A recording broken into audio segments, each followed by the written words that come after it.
جزاکم اللہ خیر۔ ابتدا ہم نے الحمدللہ بر وقت کی تھی، 2 بجے کے بعد نماز کے بعد حضرت علامہ پیر محمد نور العارفین صدیقی صاحب وہ تشریف لائے تھے، ان کا بھی ہم نے ابتدا میں شکریہ، ان کی نصیحت سنی تھی، اور اب بالکل اختتامی وقت آپ کے سامنے ہے۔ میں تمام برادران، تمام اہل خانہ کی طرف سے ہر ایک کا، یہ ایک مجھے اچھی طرح یاد ہے کہ مولانا محمد اعظم چشتی صاحب اسٹیج کے بادشاہ تھے، اور یہ جو کام اب مجھے سمیٹا ہے، یہ نہ میرے پاس وہ الفاظ ہیں نہ وہ کیفیت ہے کہ بابا جی حضور، آپ تو بابا جی حضور کے ساتھ جو نسبت تھی 50 سال سے زائد، یہ نسبت، اور ہم اس کا کبھی بھی نہیں شکریہ اور اس کا حق نہیں کبھی ادا کر سکتے کہ آپ نے یہ نہ صرف آج کی اختتامی دعا کے لیے تشریف لائے، لیکن یہ جو حوصلہ افزائی کا لفظ بار بار میں الفاظ استعمال کرتا ہوں کہ والد کے جانے کے بعد بہت بڑے عالم دین، بہت بڑے مفتی، بہت بڑے عظیم ہستی ہم سب نے سن لیا، علماء کرام کی دیگر کلمات، لیکن بحیثیت ادنا سا ایک اس عظیم باپ کا ایک فرزند ہمارے والد محترم تھے۔ تو تمام اہل خانہ کی طرف سے تمام علماء کرام کا بے حد دل سے شکریہ، مشکور، ممنون ہے، اور بالخصوص ہمارے آج کے تاج سید بادشاہ، اور یہ بھی سادات کی محبت جو ہمارے دلوں میں ڈالی تھی کہ بابا جی حضور نے، میں نے کئی بار آپ نے بھی دیکھا کہ جو بھی مجھے ہاتھ باندھ کر، میں افسوس اور میں معذرت چاہتا ہوں کہ بس سید صاحب موجود ہیں، نہ مجھے معلوم نہیں تھا، کب کسی کا پتہ چل جاتا کہ سید بادشاہ موجود ہیں تو یہ بھی ان کی استاد محترم شیخ الحدیث صاحب کی یہ ایک سبق تھا کہ سادات کا عظمت، سادات کا احترام جتنا بھی زیادہ سے زیادہ ہو سکے کریں۔ میں اور کوئی الفاظ نہیں کہوں گا، صرف آپ کے نعروں کے ساتھ ہمارے عظیم مہمان، اور درخواست اگر ہے اتنی سی ہے کہ اس باپ کے جانے سے کے بعد نصیحت کرنے والا ہمارے خاندان کے اندر، ہماری اس مسجد کے اندر، ہمارے پوری برادری، یہ اکثر یہ جملہ آپ کو مجھے اچھی طرح یاد ہوگا، جب جنازہ ہوا تھا تو یہ جملہ اس وقت بھی میں نے کہا تھا کہ ہماری کوئی برادری نہیں، کوئی خاندان نہیں، آپ ہی ہمارے برادری ہیں۔ اس برادری کے لیے، اس خاندان کے لیے قبلہ بابا جی حضور آپ سے درخواست ہے کہ نصیحت کے کلمات ارشاد فرمائیں، اور پھر آخری دعا۔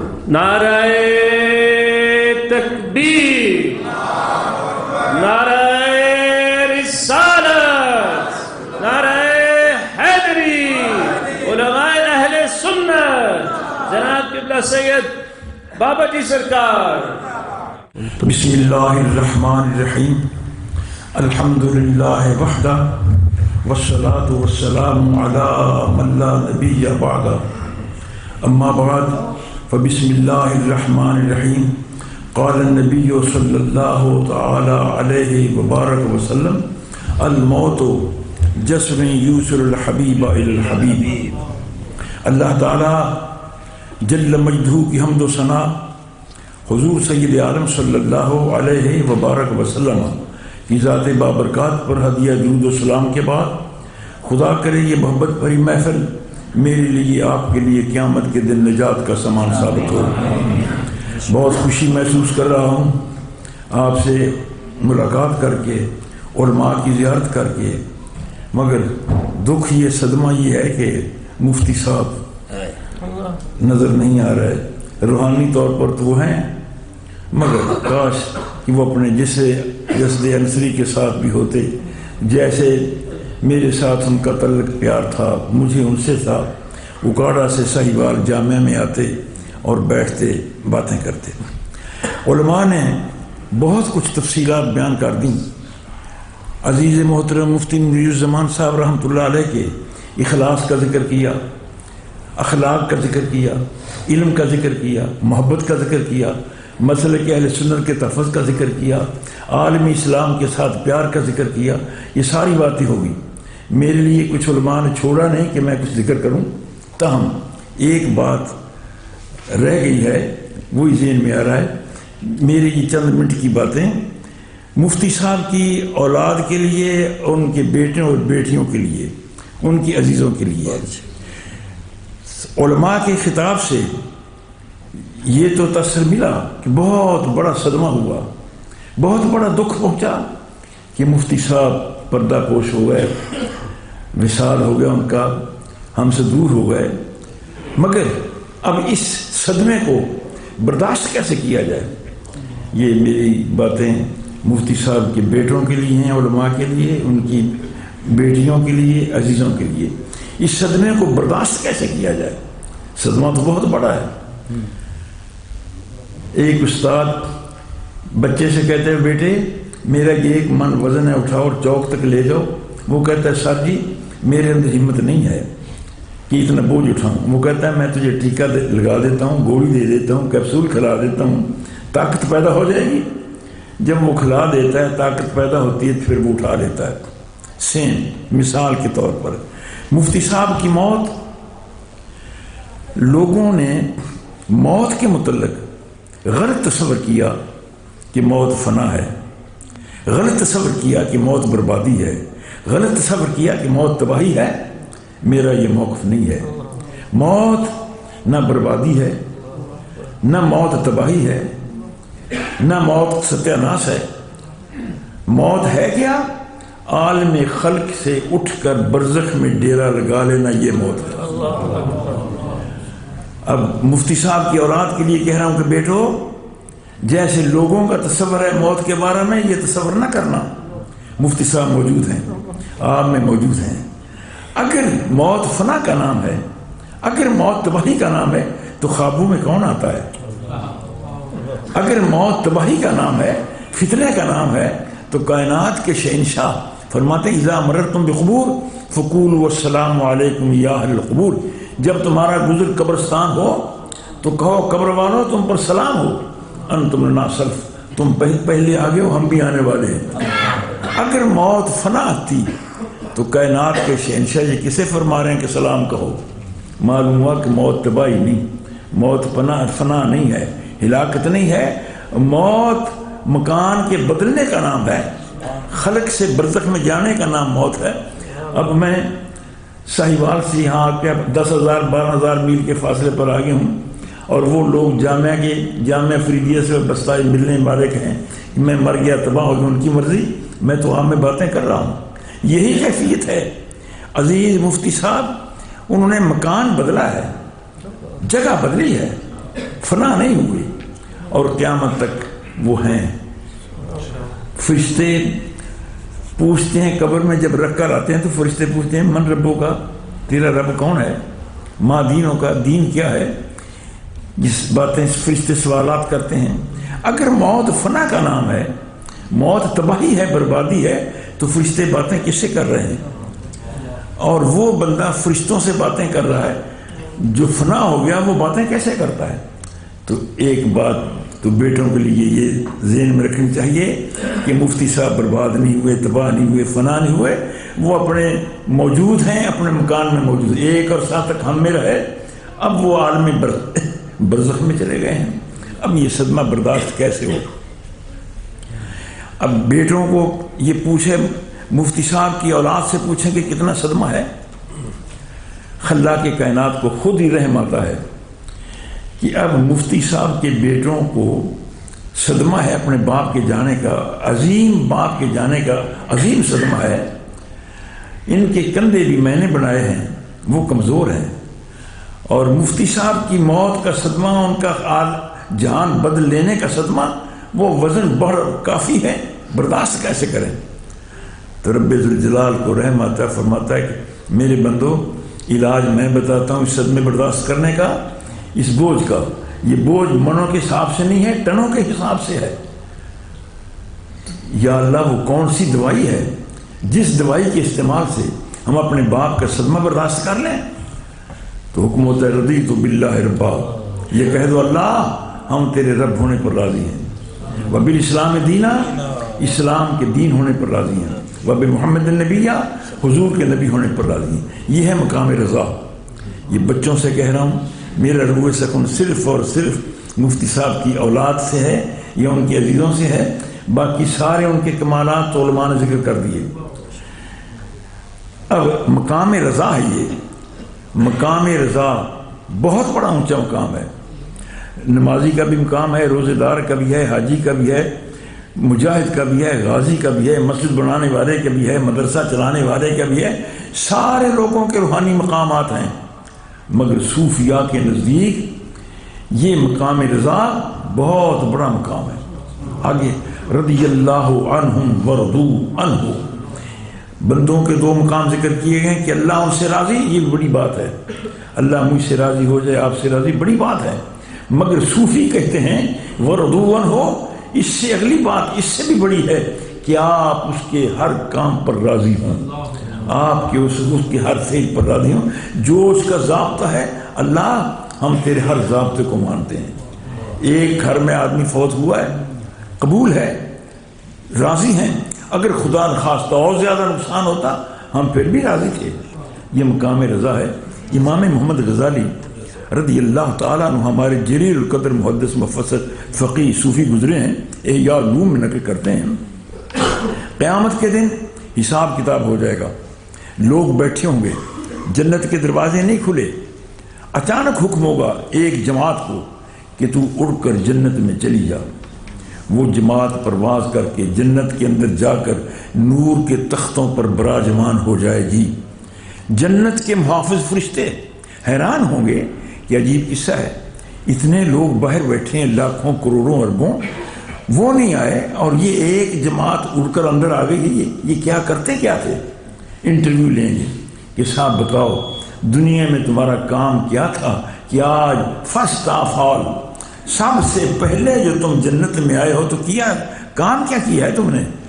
تو وہ کہیں گے کہ ہم نماز پڑھتے تھے، روزہ رکھتے تھے، زکوٰۃ دیتے تھے، حج کرتے تھے۔ تو فرشتے کہیں گے یہ کام تو وہ بھی کرتے تھے جو باہر بیٹھے ہیں، مولوی سارے باہر، پیر سارے باہر، صوفی سارے باہر، مجاہد سارے باہر، غازی سارے باہر، سارے مسجدیں بنانے والے سارے باہر بیٹھے ہیں، مدرسے چلانے والے باہر بیٹھے ہیں، اور تم پرواز کر کے اندر آ گئے، کوئی اور کام ہوگا۔ تو وہ کہیں گے جی ایک کام اور بھی تھا، جب ہم بیمار ہو جاتے تھے تو کسی معالج ڈاکٹر کے پاس کبھی نہیں گئے تھے۔ فرشتے کہیں گے یہ تو کوئی ایسی بات نہیں، اسلام نے، قرآن نے حکم دیا کہ بیمار ہو جاؤ تو علاج معالجہ کرو، بھوکے ہو تو کھاؤ، پیاسے ہو تو پی لو۔ تو وہ کہیں گے ڈر لگتا تھا کہ کہیں ہمارا خدا یہ نہ کہہ دے کہ بیماری بھی تو میں نے بھیجی تھی، اس سے کرنی کیوں کتراتے ہیں، ناراض نہ ہو جائے۔ تو فرشتے کہیں گے بس امتحان ہو گیا، کامیاب ہو گئے تم، آج سب سے پہلے جنت میں آنے کا سبب یہ ہے کہ تم نے اپنی زندگی اللہ کے فیصلوں کے مطابق رضا کے ساتھ گزاری تھی۔ بیٹوں سے بات کہہ رہا ہوں کہ بیٹو، مفتی صاحب کے جانے پر رضا، اور مقام رضا بہت بڑا مقام ہے۔ بشر حافی، آخری بات ہے، بشر حافی ایک ولی اللہ گزرے ہیں ایران کے، وہ فرماتے ہیں، اسے بھی امام غزالی نے نقل کیا ہے، فرماتے ہیں کہ میں جا رہا تھا جنگل میں تو ایک آدمی مرا پڑا ہے، چونٹیاں کیڑے مکوڑے سے نوچ رہے ہیں، مجھے بڑا ترس آیا کہ کوئی بندہ اس کی قبر کا انتظام نہیں کر رہا، فاتحہ پڑھنے والا کوئی نہیں ہے، جنازے والا کوئی نہیں ہے، کفن دفن کا کوئی انتظام نہیں ہے۔ میں نے خیال کیا کہ میں اس کے انتظام کرتا ہوں۔ فرماتے ہیں، بشر فرماتے ہیں، جب میں قریب ہوا تو اس کی ہلکی سی سانس تھی، میں نے کہا یہ تو زندہ ہے، اس کا علاج کرو، مرم پٹی کرو، زخم تو وہ پیشاب پخانے صاف کرو، اگر یہ تندرست ہو گیا تو اس سے کہنا کہ دعا کرو کہ خدا ذوالجلال کے ساتھ مجھے رضا کا تعلق وابستہ ہو جائے۔ بشر فرماتے ہیں، اسی امام غزالی نقل کرتے ہیں کہ آپ نے کئی ہفتے اس کا علاج معالجہ کیا، اس نے آنکھ کھولی، اس بیمار نے آنکھ کھولی اور کہا کہ میں نے پہچان لیا کہ آپ بشرافی ہیں، میں جانتا ہوں آپ علاقہ کے ولی ہیں، میں جانتا ہوں آپ برگزیدہ شخصیت ہیں اور صوفیوں کے پیشوا ہیں، مگر یاد رکھیں بشر صاحب، قیامت کے دن اللہ سے عرض کروں گا اللہ بشر کو دوزخ میں ڈال دے۔ بشر حیران ہوئے کہ میں نے تو اس کی کئی ہفتے نوکری کی، خدمت کی، پیشاب پخانے صاف کرتا رہا، اور یہ صلہ ہوگا کہ مجھے جنت کی بجائے جہنم میں ڈلوائے گا۔ بشر فرماتے ہیں، میں نے اس سے پوچھا کہ یار تو کیوں ایسا قیامت کے دن میرے خلاف بیان کیوں یہ دے گا؟ تو وہ کہتا ہے کہ بشر صاحب آپ مجھے فرمائیں، آپ کو مجھ پر رحم آیا تھا آپ نے میری مرم پٹی کی، علاج معالجہ کیا، رحم آیا تھا؟ بشر کہتے ہیں ہاں۔ وہ بندہ کہتا ہے، بیمار کہتا ہے مجھے بتائیں کہ سب سے بڑا مہربان کون ہے؟ سب سے بڑا مہربان؟ بشر فرماتے ہیں میں نے کہا اللہ، سب سے بڑا مہربان اللہ ہے۔ پھر اس نے غصے میں کہا کہ بشر صاحب، جب سب سے بڑا مہربان اللہ چاہتا تھا کہ مجھے کیڑے کھا جائیں، وہ چاہتا تھا مکوڑے کھا جائیں، وہ چاہتا تھا میری قبر نہ ہو، وہ چاہتا تھا کہ کفن دفن میرا نہ ہو، آپ کون ہیں جو میرے اور خدا کے درمیان آڑے آ گئے ہیں؟ بشر فرماتے ہیں میں حیران ہوا اس شخص کے مقام رضا پر کہ اللہ تعالیٰ کے فیصلوں کو کیسے تسلیم کر رہا ہے۔ یہ باتیں مفتی صاحب کے عزیز بیٹوں کو سنا رہا ہوں، آپ کو نہیں۔ فائدہ مجھے بھی ہو سکتا ہے، آپ کو بھی ہو سکتا ہے، اس لیے مفتی صاحب کے بارے میں کہنے کی باتیں تو ساری علماء نے ذکر کر دی تھی، میرے لیے یہ ایک بات رہ گئی تھی۔ بشر فرماتے ہیں میں نے اس سے معافی مانگی۔ بشر حافی کہتے ہیں عربی میں ننگے پاؤں چلنے والے کو، ننگے پاؤں چلنے والے کو حافی کہتے ہیں۔ اور آپ ننگے پاؤں چلتے تھے، گرمی ہے، سردی ہے، کانٹے ہیں، کیچڑ ہے، پتھر ہے، کچھ ہے۔ ایک دن کسی نے پوچھا کہ آپ ننگے پاؤں کیوں چلتے ہیں؟ تو بشر کہتے ہیں کہ میں پرلے درجے کا شراب نوش تھا، پرلے درجے کا شراب نوش تھا، اور قیمتی سے قیمتی شراب پیتا تھا، اور میں نے شراب خانہ بنایا ہوا تھا اور قیمتی تھا، جوتا اتار کر شراب خانے کے اندر جاتا اور شراب پیتا اکیلا تنہا، اور پھر واپس آتا۔ ایک دن میں نے جا کر بوتل کو ہاتھ لگایا ہے شراب کے لیے، آواز آئی بشر خدا سے ڈرو۔ میں نے کہا دائیں بائیں دیکھا، بندہ تو کوئی نظر نہیں آتا۔ میں نے پھر گلاس میں انڈیلا شراب ڈالی تو پھر اس سے زیادہ وارننگ ہوئی کہ قیامت کے دن جہنم کے عذاب سے بچو، خدا کے غضب سے بچو، حرام کو چھوڑ دو۔ بشر فرماتے ہیں میں نے سمجھا کہ بشر آج تیری قسمت سنور رہی ہے، آج بارگاہ قدس سے پیغام مل رہا ہے، اللہ تجھے اپنا بندہ بنا رہا ہے۔ میں نے سارے برتن توڑ دیے، شراب انڈیل دی اور باہر آ گیا۔ اس دن سے میں نے فیصلہ کیا کہ چونکہ خدا نے مجھے یار بنایا ہے تو ننگے پاؤں تھا، اور آج میں مرنے تک ننگے پاؤں ہی چلوں گا۔ بشر حافی فرماتے ہیں کہ میں نے اس سے معافی مانگی کہ یار معاف کر دے، تو وہ کہتا ہے کہ ایک میرا سوال اور ہے، اس کا بھی جواب دے دیں تو معافی کوئی بات نہیں، معافی ہو جائے گی۔ بشر فرماتے ہیں وہ سوال کیا؟ وہ کہتا ہے جی یہ بتائیں کہ یہ ہزاروں چونٹیاں کیڑے مکوڑے جو مجھے نوچ رہے تھے، یہ خود بخود آ گئے تھے یا خدا کے چاہنے سے آئے تھے؟ بشر فرماتا ہے خود بخود تو نہیں آتے، اللہ کو ایسے منظور تھا، چاہا تو آ گئے۔ پھر اس نے کہا کہ جب یہ صورتحال ہے کہ خدا چاہتا تھا کہ مجھے کیڑے کھا جائیں، مکوڑے کھا جائیں، چونٹیاں کھا جائیں، قبر نہ ہو، پھر آپ کون تھے جو میری اور خدا کے درمیان میں آڑے آ گئے؟ بشر فرماتے ہیں میں نے منت کی اور سماجت کی کہ مجھے پتہ نہیں تھا کہ تو مقام رضا پر فائز ہے۔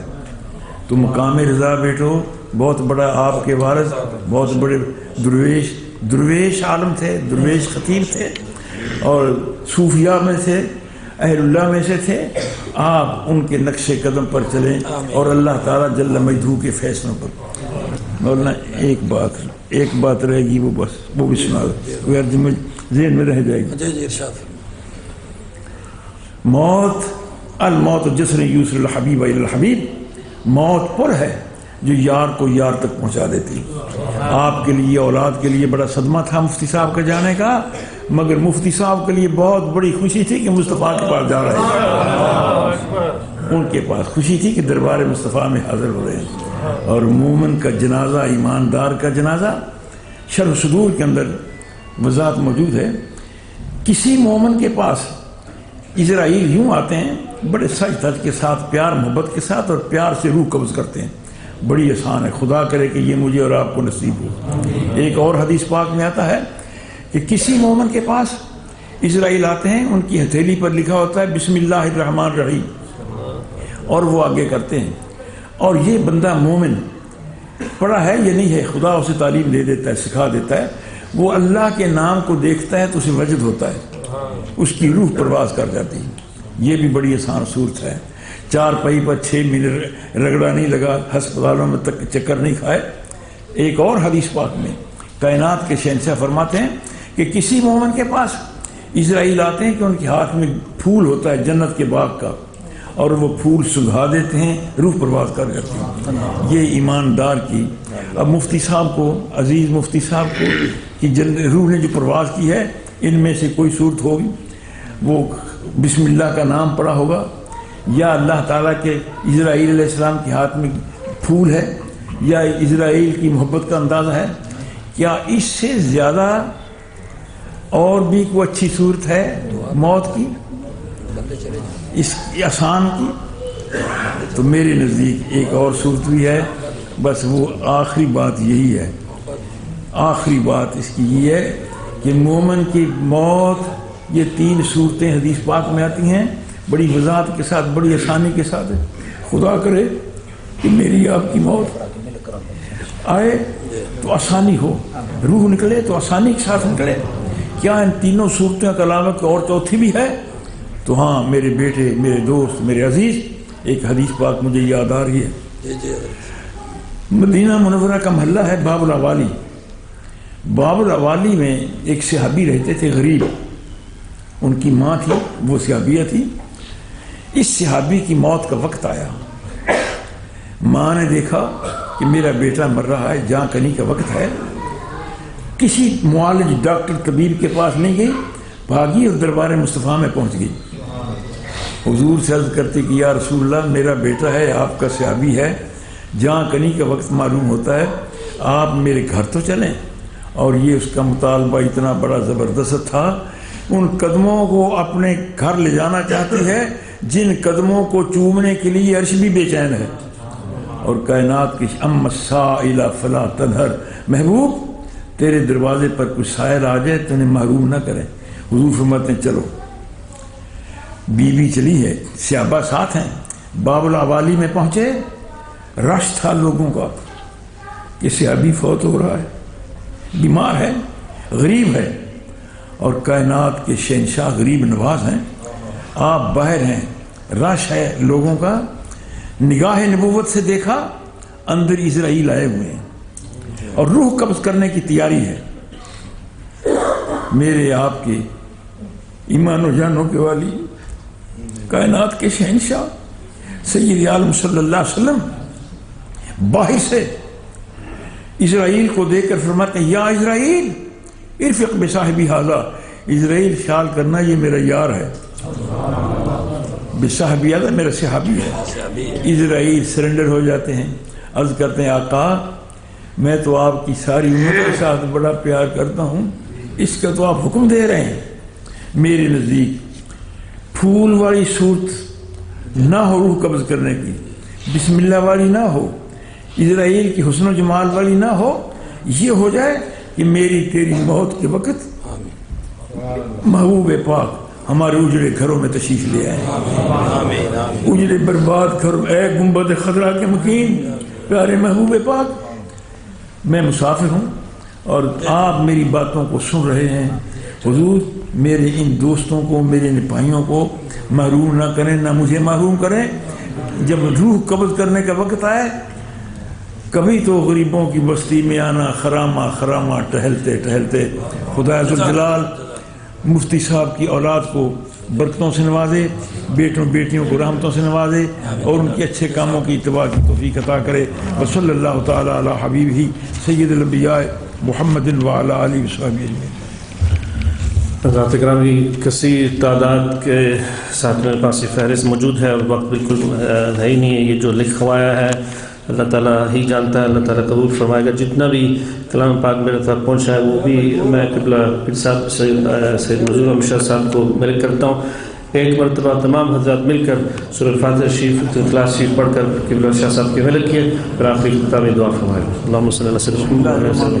الحمد للہ رب العالمین الرحمن الرحیم مالک یوم الدین ایاک نعبد و ایاک